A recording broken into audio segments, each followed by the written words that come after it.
वमा मिन दाब्बतिन fill earthy इल्ला अलल्लाहि रिज़्क़ुहा व यअलमु मुस्तक़र्रहा व मुस्तौदाहा।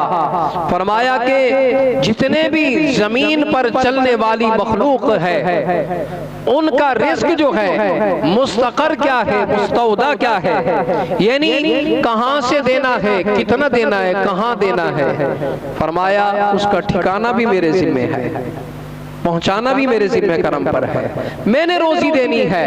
हमें क्या करना है, हमें अल्लाह की नसीहत पर अमल पैरा होना है, अल्लाह के हुक्म की तामील को बजा लाना है। जब हम अल्लाह के हुक्म को जो है जनाबे वाला उस पर अमल पैरा होंगे, उसकी तामील को बजा लाएंगे, तो मेरा रब रोजी देने वाला है, वो रोजी पहुंचाता है।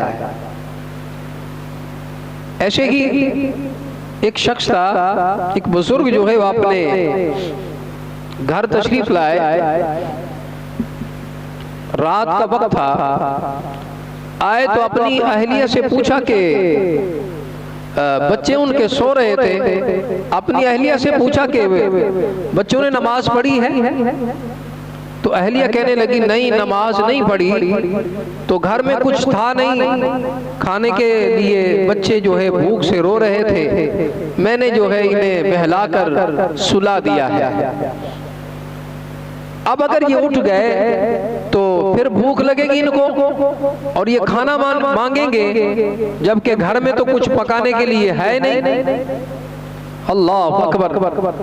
वो साहब कहने लगे इनको उठाओ, नमाज पढ़ाओ, नमाज के लिए इनकी तैयारी करवाओ।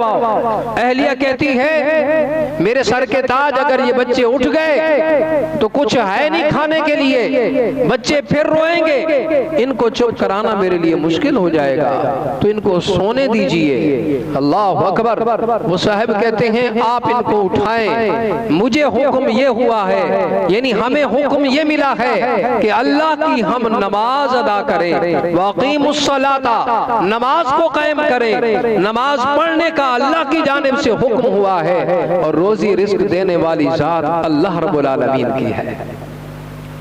फरमाया उठाओ, इनको तैयारी करवाओ।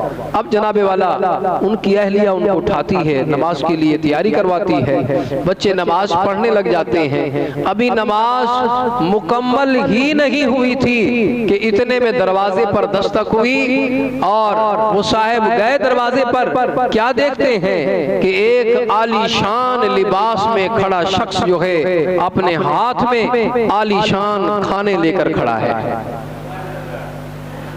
वो कह रहा है कि ये आपके लिए है।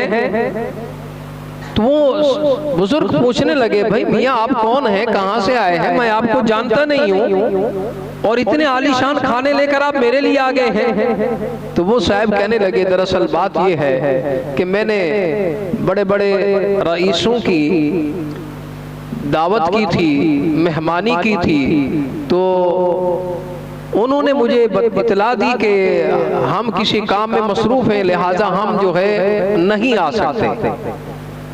तो अब मैंने कहा भाई ये खाने में क्या करूं?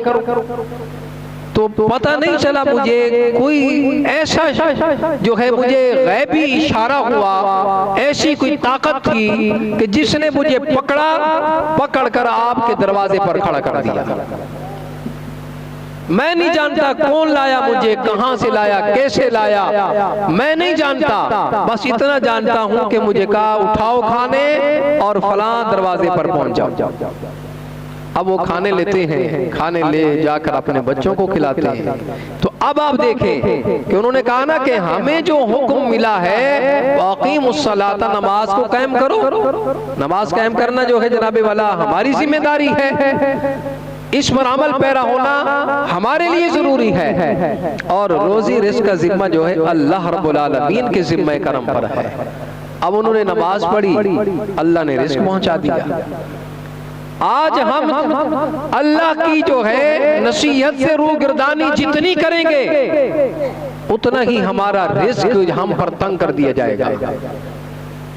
ईमान से मैं कह रहा हूं, ये कुरान है, कुरान बरहक है, इस पर हमारा ईमान है। तो अगर हम चाहते हैं हमारे रिस्क के अंदर फराखी हो जाए, रोजी रिस्क के अंदर बरकत नाजिल हो जाए, तो सबसे पहला काम सुबह उठकर फजर की नमाज अदा किया करें। दोस्तों, पहले के बुजुर्ग तो ऐसा किया करते थे, काम को बाद में हाथ लगाते, काम पे बाद में जाते, पहले अल्लाह का जिक्र किया करते थे। आज क्या है, आज हम इतनी गफलत की जिंदगी में चले गए कि माल दौलत की हिर्स ने हमें मार दिया। आज हम सबसे पहले जो है उठकर पहले काम पर जाते हैं, बाद में टाइम मिल जाएगा तो नमाज पढ़ लेंगे, नहीं तो नौकरी चली जाएगी, वहां जाना जरूरी है। ऐसा है कि नहीं? तो इसलिए हमें अपना किबला दुरुस्त करना चाहिए, अपना मुहासबा करना चाहिए।